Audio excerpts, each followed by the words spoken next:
ज्या विद्यार्थ्यांना MCA करायचं असेल तर कॅप राऊंड रजिस्ट्रेशनचे फॉर्म सुरू झालेले आहेत. तर कॅप राऊंड रजिस्ट्रेशनचे फॉर्म कसे भरायचे? सर्वात प्रथम तुम्हाला CET सेलच्या साईटवर यायचं आहे. साईटवर आल्यानंतर बघू शकता तुम्हाला सर्वात प्रथम लॉग इन करून घ्यायचं आहे. तर CET एक्झामिनेशन पोर्टल 2026-27ला क्लिक करा. क्लिक केल्यानंतर बघू शकता इथे तुम्हाला तुमचा ईमेल ID टाकायचा आहे, इथे तुम्हाला पासवर्ड टाकायचा आहे आणि त्यानंतर साइन इन करायचा आहे. ईमेल ID आणि पासवर्ड तोच टाका जो तुम्ही CETचा फॉर्म भरताना यूज केलेला आहे किंवा तुम्ही जे स्कोर कार्ड चेक केलेले आहे तेव्हा सुद्धा तुम्ही तोच ईमेल ID आणि पासवर्ड यूज केलेला आहे. तर ID आणि पासवर्ड टाकून साइन इन करा. लॉग इन केल्यानंतर बघू शकता अशा प्रकारे तुम्हाला संपूर्ण ऑप्शन दिसून पडेल. यामध्ये एक ऑप्शन आहे जे म्हणजे कॅप रजिस्ट्रेशन. तर रजिस्टर नावचं जे ऑप्शन आहे इथे तुम्हाला क्लिक करायचं आहे. इथे क्लिक केल्यानंतर बघू शकता अशा प्रकारे तुम्हाला संपूर्ण ऑप्शन येणार. यामध्ये टेक्निकल कोर्समध्ये जर तुम्ही क्लिक केलं आणि त्यामध्ये जर तुम्ही PGच्या ऑप्शनमध्ये आले तर तुम्हाला 3 नंबरचं ऑप्शन आहे ते म्हणजे मास्टर ऑफ कॉम्प्युटर ॲप्लिकेशन. इथे रजिस्टर नावचं जे ऑप्शन दिलेलं आहे इथे तुम्हाला क्लिक करायचं आहे. इथे क्लिक केल्यानंतर तुमचा जोही रजिस्टर मोबाईल नंबर आहे त्या मोबाईल नंबरवर सर्वात आधी तुम्हाला एक OTP येणार.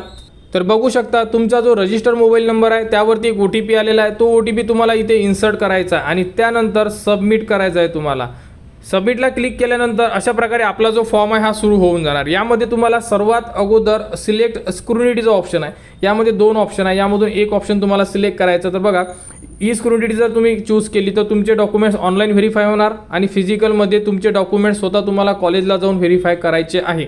ठीक आहे, फक्त एकच करा, तुम्ही ट्राय करू शकता की फिजिकल स्क्रुनिटी घ्या कारण की तुमचे डॉक्युमेंट्स तुमच्या डोळ्यासमोर चेक होणार आणि त्या प्रकारे तुम्हाला डायरेक्टली कन्फर्मेशन लेटर मिळणार. कारण की स्क्रुनिटीचे फॉर्म व्हेरीफाय होण्यासाठी खूप वेळ लागत आहे. त्यामुळे तुम्ही फिजिकल स्क्रुनिटी हे ऑप्शन चूज करा असं माझं तरी मत आहे तुम्हाला. कारण की स्क्रुनिटीमध्ये डॉक्युमेंट्स व्हेरीफायला वेळ लागत आहे.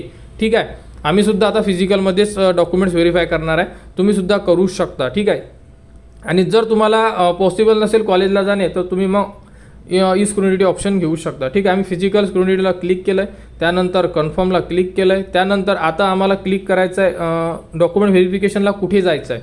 इथे डिस्ट्रिक्ट सिलेक्ट करा. इथे तुम्हाला एक कॉलेजचं नाव सिलेक्ट करायचं आणि कोणत्या तारखेला तुम्हाला जायचं आहे एक तुम्हाला तारीख यामध्ये सिलेक्ट करून घ्यायची आहे.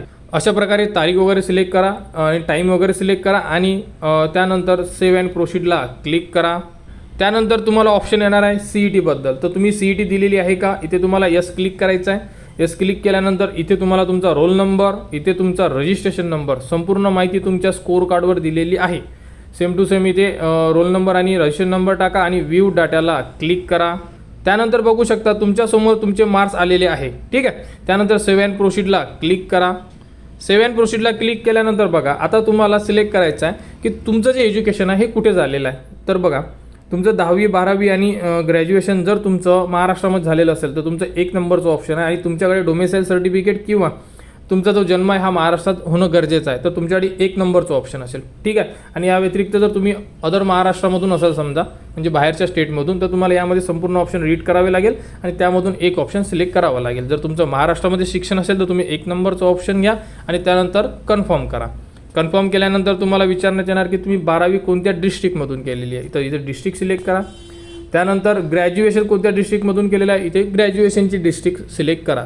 दोन्ही डिस्ट्रिक्ट टाकल्यानंतर तुम्हाला तुमची जी होम युनिव्हर्सिटी आहे हे ॲटोमॅटिकली तुम्हाला स्क्रीनवर दिसून पडेल. ठीक आहे, त्यानंतर बघू शकता तुम्हाला महाराष्ट्र रहिवासी असल्याचा पुरावा म्हणून एक प्रूफ द्यावा लागेल. यामध्ये डोमेसाईल सर्टिफिकेट, बर्थ सर्टिफिकेट देऊ शकता किंवा TC देऊ शकता. ठीक आहे, यापैकी एक डॉक्युमेंट्स तुम्हाला द्यायचं आहे. तुमच्याकडे जे डॉक्युमेंट्स अवेलेबल असेल त्या डॉक्युमेंट्सला क्लिक करा आणि त्यानंतर सेव्ह अँड प्रोसीडला क्लिक करा. त्यानंतर ऑप्शन आहे ते म्हणजे की रिझर्वेशन. तर बघा कॅटेगरी रिझर्वेशनमध्ये तुमची जर कास्ट ओपन असेल तर तुम्ही जनरल करा. रिझर्व असेल म्हणजे SC ST OBC यापैकी जर एक असेल तर तुम्हाला इथे रिझर्वचं जे ऑप्शन आहे इथे तुम्हाला क्लिक करावं लागेल आणि क्लिक करून तुमची जी कास्ट असेल हे तुमच्या कास्ट सर्टिफिकेटवर नमूद केलेली आहे तर ती कास्ट तुम्हाला यामध्ये टाकून घ्यायची आहे. तर तुमची SC आहे, ST आहे, OBC आहे की SC BC आहे यामधून तुमची कास्ट सर्टिफिकेटवरून कास्ट सिलेक्ट करा.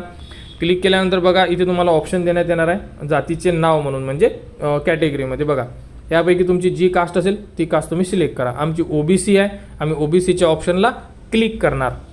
क्लिक केल्यानंतर तुम्हाला पोटजात विचारण्यात येणार आहे की तुमची OBCमध्ये कोणती कास्ट आहे. त्यापैकी तुम्ही आता चेक करा तुमच्या कास्टनुसार आणि यामधलं जेही ऑप्शन असेल ते ऑप्शन तुम्ही यामध्ये सिलेक्ट करू शकता. त्यानंतर तुम्हाला विचारण्यात येणार आहे कास्ट सर्टिफिकेटची माहिती विचारण्यात येणार आहे.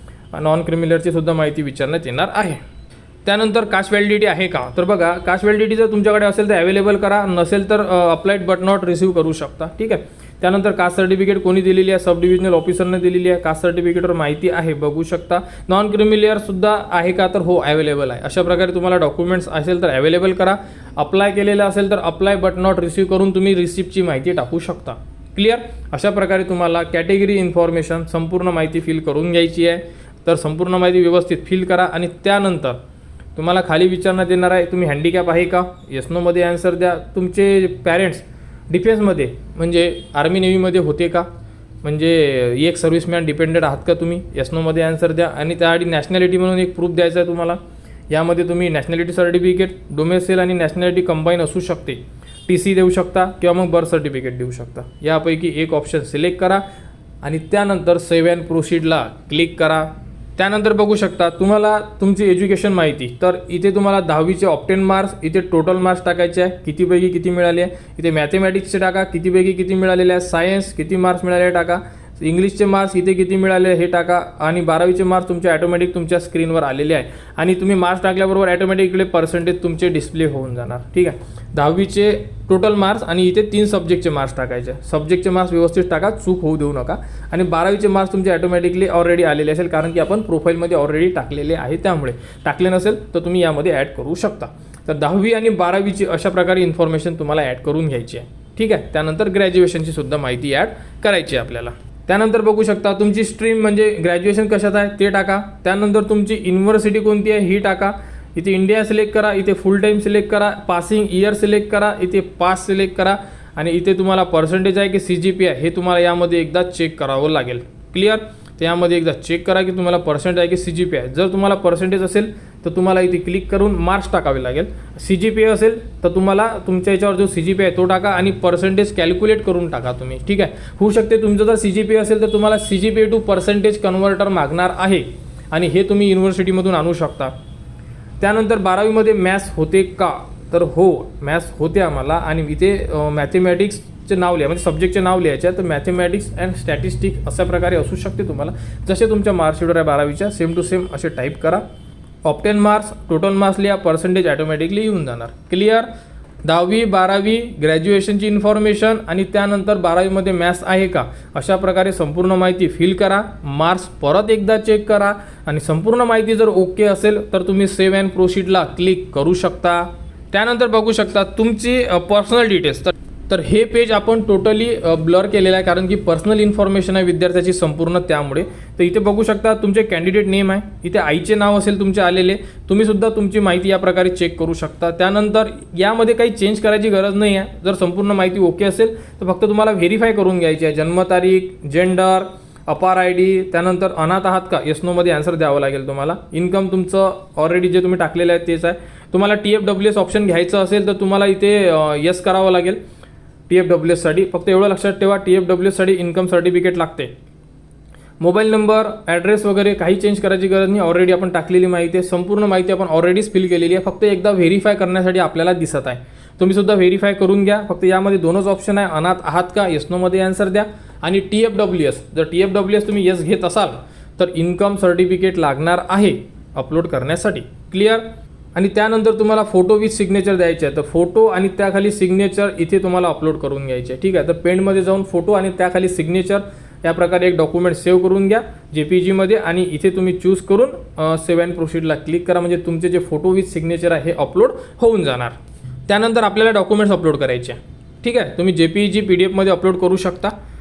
बघू शकता यामध्ये 10वीची मार्कशीट आहे, 12वीची marksheet, nationality certificate, domicile certificate, caste certificate आणि कास्ट व्हॅलिडिटी. तर अशा प्रकारे तुम्ही यामध्ये PDF वगैरे अपलोड करू शकता. तर डॉक्युमेंट स्कॅन करून घ्या. इथे तुम्ही ब्राउज करा आणि अपलोडचं ऑप्शन अपलोड करा. इथे तुमचे डॉक्युमेंट्स अपलोड होऊन जाणार. इथे तुम्ही व्हेरीफाय म्हणजे चेकसुद्धा करू शकता. राहिला प्रश्न व्हॅलिडिटीचा, तर व्हॅलिडिटी जर 2022 नंतर काढलेली असेल तर तुम्हाला डायरेक्टली इथून फेच करण्यासाठी विचारण्यात येणार. परंतु जर येत नसेल तर तुम्ही मॅन्युअली सुद्धा अपलोड करू शकता. त्यानंतर नॉन क्रिमिलियर ग्रॅज्युएशनची मार्कशीट टाका. इन्कम सर्टिफिकेट, कारण की TFWSला येस केलेला आहे. स्कोर कार्ड टाका MCAचं. CGPA टू पर्सेंटेज, कारण की आमचं CGPA होतं त्यामुळे आम्हाला CGPA टू पर्सेंटेज कन्व्हर्टर मागत आहे, तुम्हाला सुद्धा मागणार आहे. अपार ID ॲटोमॅटिकली आलेली आहे, व्ह्यू करू शकता. अशा प्रकारे संपूर्ण डॉक्युमेंट्स अपलोड करा. डॉक्युमेंट्स अपलोड झाले की इथे तुम्ही व्ह्यू करू शकता, चुकीचं असेल तर डिलीटसुद्धा करू शकता. तर या प्रोसेसनी संपूर्ण आपले डॉक्युमेंट्स अपलोड करा. डॉक्युमेंट्स अपलोड झाले की तुम्हाला तुमचा जो फॉर्म आहे हा फायनल सबमिट करायचा आहे. तर सेव्ह अँड प्रोसीडला क्लिक केल्यानंतर तुमचा फॉर्म फायनल सबमिट होऊन जाणार. फॉर्मची प्रिंट काढा तुम्ही. फॉर्मच्या सर्वात शेवटी डॉक्युमेंट लिस्ट देण्यात येणार. ती डॉक्युमेंट जी लिस्ट आहे ती डॉक्युमेंट लिस्ट तुम्हाला ओरिजिनल आणि झेरॉक्स कॉपी घेऊन जे तुम्ही व्हेरिफिकेशन सेंटर चूज केलेलं असेल तिथे जाऊन तुम्हाला डॉक्युमेंट्स व्हेरीफाय करून घ्यायचे आहे. ठीक आहे. आणि जर तुम्ही ई स्क्रुटिनी घेतलं असेल तर तुमचा फॉर्म ॲटोमॅटिकली व्हेरिफिकेशनला जाणार आहे आणि ऑनलाईनमध्ये तो फॉर्म तुमचा व्हेरीफाय होणार आणि तुम्हाला लॉग इन करून चेक करायचा आहे की तुमचा फॉर्म व्हेरीफाय झालेला आहे किंवा नाही. तर या प्रोसेसनी तुम्ही MCA ॲडमिशन 2026-27चे फॉर्म भरू शकता. लवकरात लवकर फॉर्म भरा आणि आपले डॉक्युमेंट्स चेक करून घ्या. आणि पुढील अपडेटसाठी आपल्या चॅनलच्या कनेक्टमध्ये राहा. चॅनलला सबस्क्राईब करा व हा व्हिडिओ इतरांपर्यंत शेअर करा.